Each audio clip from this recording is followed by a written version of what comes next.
Bonjour chers visiteurs, aujourd'hui c'est une nouvelle vidéo avec un nouveau format audio. Je viens présenter la suite des aventures de la rénovation de cette maison en pierre dans la Drôme.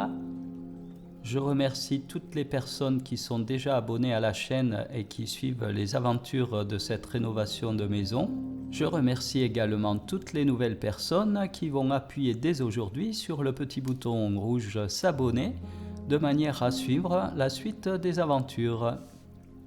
Alors aujourd'hui, l'objectif de cette vidéo, c'est de faire un bilan thermique de l'été 2022. Donc pour mémoire, j'ai acheté cette maison en 2019, elle n'avait aucune isolation et je travaillais à la fois dedans et dehors, j'étais débordé de travaux.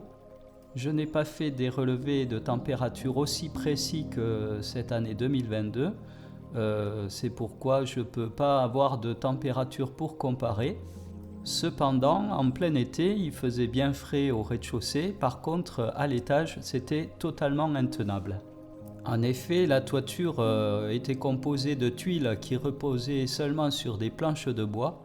La température était totalement intenable et il était impossible de vivre à l'étage en plein été.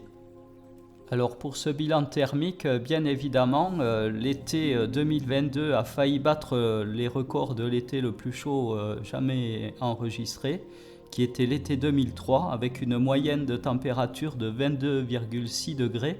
En été 2022, la température moyenne a été de 22,3 degrés, qui est un peu moins qu'en 2003, cependant il a fait très très chaud.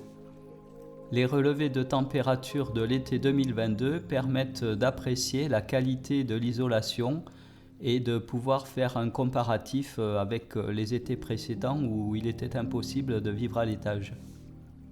Dans cette photo, je viens vous expliquer la manière dont la maison a été isolée. Donc il s'agit d'une isolation thermique par l'intérieur. De l'extérieur vers l'intérieur, on se retrouve avec un mur de pierre de 45 cm qui ne disposait quasiment d'aucune isolation.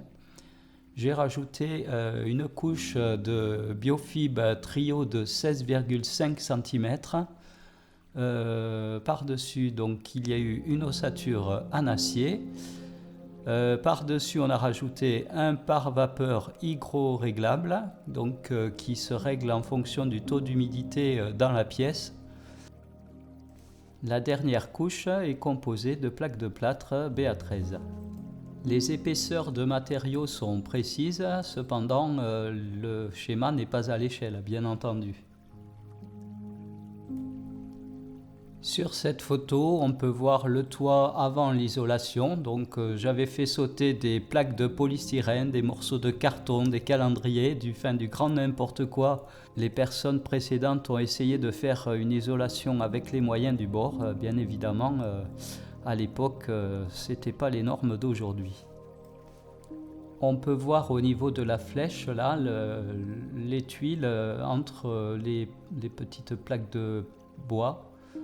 Donc les tuiles reposaient carrément sur le bois.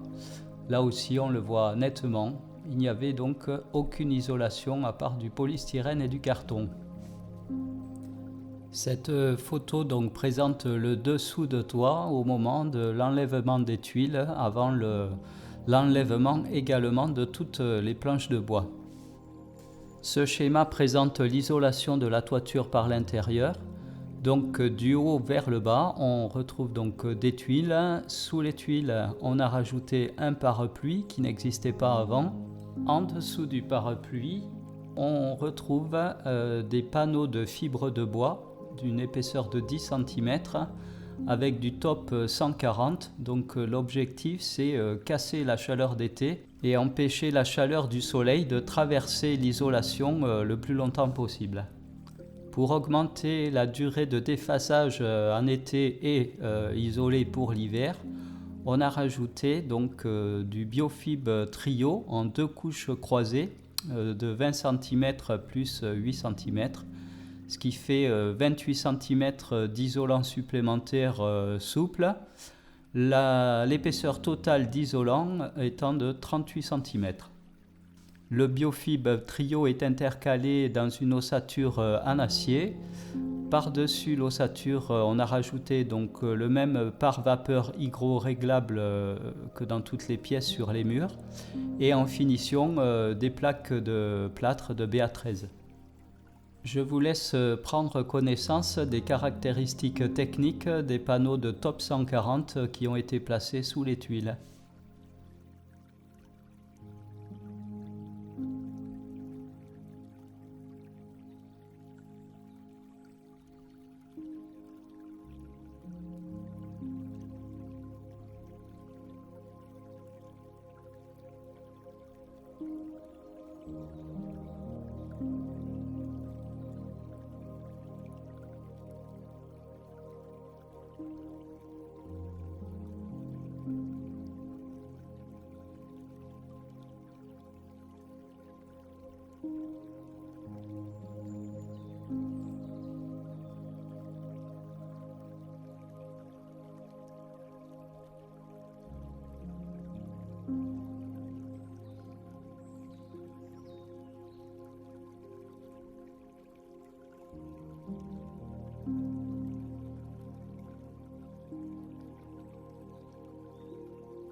Je vous fais prendre maintenant connaissance des caractéristiques techniques de l'isolant majoritaire qui se retrouve dans les murs et en dessous de toit. Le Biofib Trio présente des caractéristiques techniques excellentes dans tous les cas de figure.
Cette image présente les relevés de température au mois de juillet 2022. Vous pouvez mettre la vidéo sur pause ou vous laisser bercer par cette petite musique en attendant la suite des températures.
Voici le relevé de température de la première moitié du mois d'août 2022.